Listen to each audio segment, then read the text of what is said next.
A very good morning. இன்னைக்கு நான் நம்ம லைஃபுக்கு முக்கியமான ரிலேட்டடான ஒரு சைக்காலஜியில் இருக்கக்கூடிய வைல்ட் ஹார்ஸ் எஃபெக்ட் அப்படிங்கிறத பற்றி பேச போகிறேன். இன்னைக்கும் இந்த காட்டு பகுதிகளில் குதிரைகள் அப்படிங்கிறது அதிகமாக இருக்கும். அந்த குதிரைகள் என்ன பண்ணுது அப்படின்னா, வவ்வால்கள் குதிரையை கடிக்கும். கடித்த உடனே கொசு கடிக்கிற மாதிரி கொஞ்சோண்டு ரத்தத்தை தான் அந்த வவ்வால்கள் எடுத்துக்குது. ஆனா இந்த குதிரைகள் எங்க வவ்வால்கள் நம்மளை கடிச்சதுன்னா நமக்கு ஏதாவது வந்துருமோ அப்படிங்கிற பயத்துல ஓடிக்கிட்டே இருக்கும். எந்த இதுல ஓடுதுங்கிறது அதுக்கே தெரியாது. அந்த எக்ஸ்டர்னல் ஃபேக்டர் அந்த குதிரைகளுடைய இன்டர்னல் ஃபேக்டர்ஸை அஃபெக்ட் பண்ணிடுது.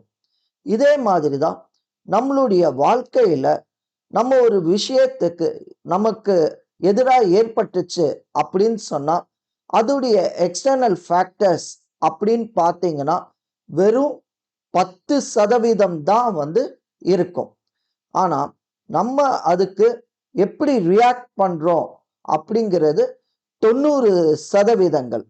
அந்த 90%ல பார்த்தோம்னா நம்ம என்னைக்குமே அந்த எக்ஸ்டர்னல் ஃபேக்டர்ஸ்க்கு நம்மளுடைய ரியாக்ஷன்ஸ் எப்படின்னா ஓவர் ரியாக்ஷன்ஸா இருந்து அது நம்மளுடைய இன்டர்னல் இமோஷன்ஸ் எல்லாத்தையுமே அது அஃபெக்ட் பண்ணிடக்கூடாது அப்படிங்கிறது தான் இந்த வைல்ட் ஹார்ஸ் எஃபெக்ட் அப்படிங்கிறத பத்தி சொல்றோம்.